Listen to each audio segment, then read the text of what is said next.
Hamas نے غزہ میں جنگ بندی سے متعلق امریکہ کو تجاویز پیش کر دی ہیں۔ حماس نے امریکہ کو دی گئی تجویز میں 60 روزہ جنگ بندی اور اس کے بدلے نفس یرغمالیوں کو رہا کرنے کی پیشکش کی ہے۔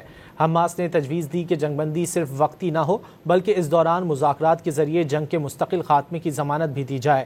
فی الحال امریکہ کی جانب سے اس خط پر کوئی رد عمل سامنے نہیں آیا ہے۔ حماس نے غزہ میں جنگ بندی سے متعلق امریکہ کو تجاویز پیش کر دی ہیں۔ حماس نے امریکہ کو دی گئی تجویز میں 60 روزہ جنگ بندی اور اس کے بدلے نفس یرغمالیوں کو رہا کرنے کی پیشکش کی ہے۔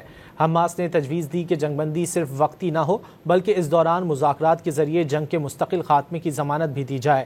فی الحال امریکہ کی جانب سے اس خط پر کوئی رد عمل سامنے نہیں آیا ہے۔ حماس نے غزہ میں جنگ بندی سے متعلق امریکہ کو تجاویز پیش کر دی ہیں۔ حماس نے امریکہ کو دی گئی تجویز میں 60 روزہ جنگ بندی اور اس کے بدلے نفس یرغمالیوں کو رہا کرنے کی پیشکش کی ہے۔ حماس نے تجویز دی کہ جنگ بندی صرف وقتی نہ ہو بلکہ اس دوران مذاکرات کے ذریعے جنگ کے مستقل خاتمے کی ضمانت بھی دی جائے۔ فی الحال امریکہ کی جانب سے اس خط پر کوئی رد عمل سامنے نہیں آیا ہے۔